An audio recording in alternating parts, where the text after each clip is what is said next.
Hey guys, it's Bob Sandvich here with another TF2 video. Today I'll be doing a weapon overview of the Righteous Bison.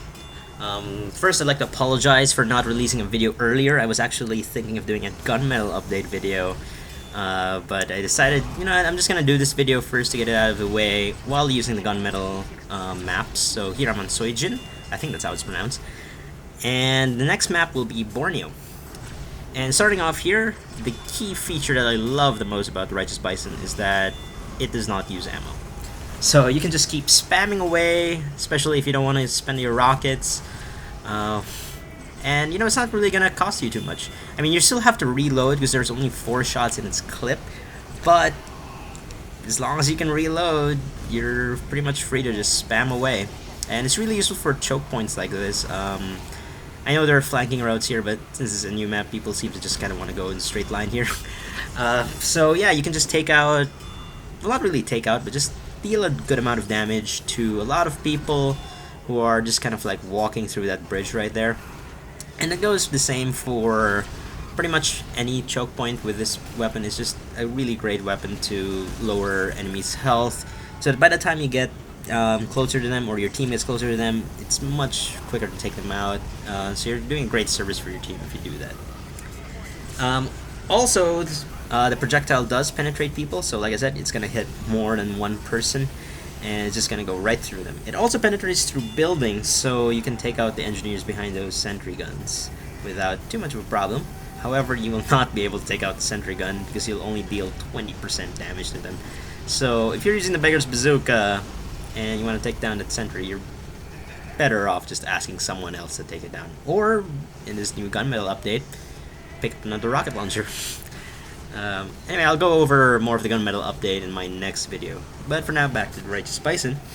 The beam can also light up the arrows of huntsmen or fortified compound wielding snipers, because I guess it's kind of like fire, but when you kill people, they vaporize instead of burning to death.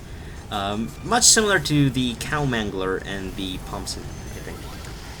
So anyway, now moving on to a bit more raw numbers here, I guess.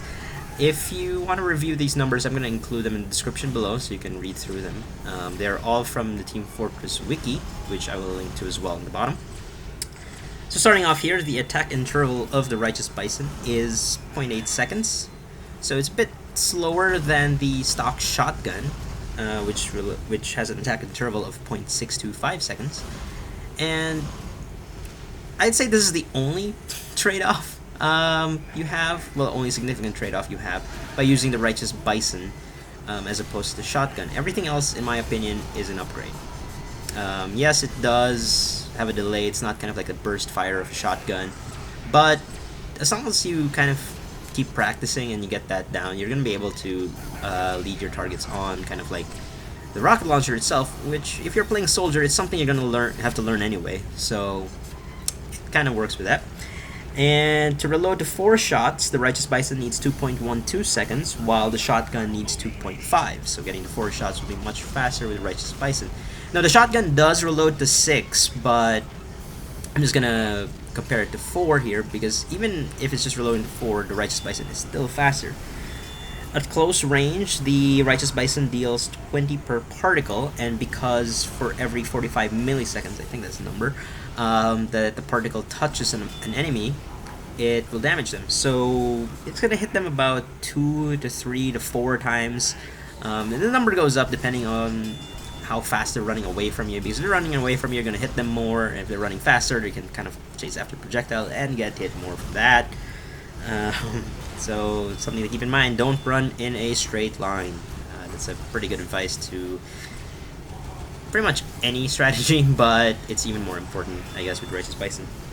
Medium range, you do 12 per particle, so it's 24 to 36, and at long range, it's still 12 per particle at 24 to 36. Opposed to the shotgun, which does 80 to 90 damage at close range, 10 to 30 at medium range, and even less, 3 to 10 in long range.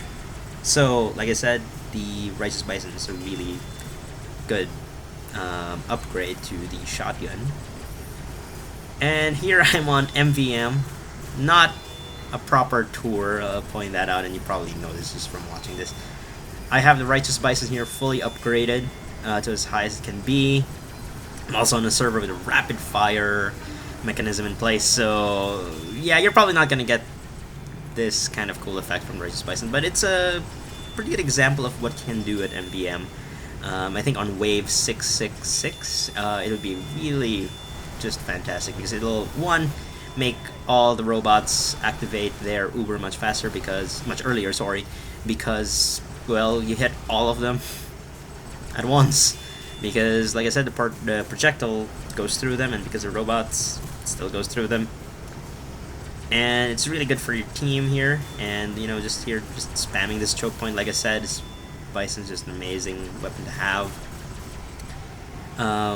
But, yeah, like I said, it's not going to be how it's going to be in actual games, but I thought I'd show that to you, just to show how useful it can be in MVM.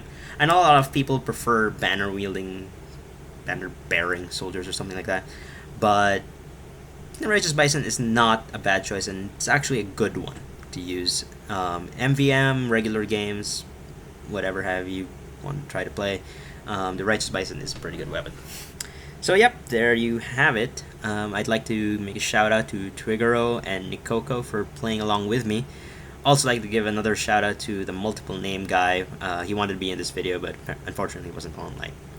But yeah, hope you guys enjoyed this video. Please like and subscribe if you did, and stay shiny.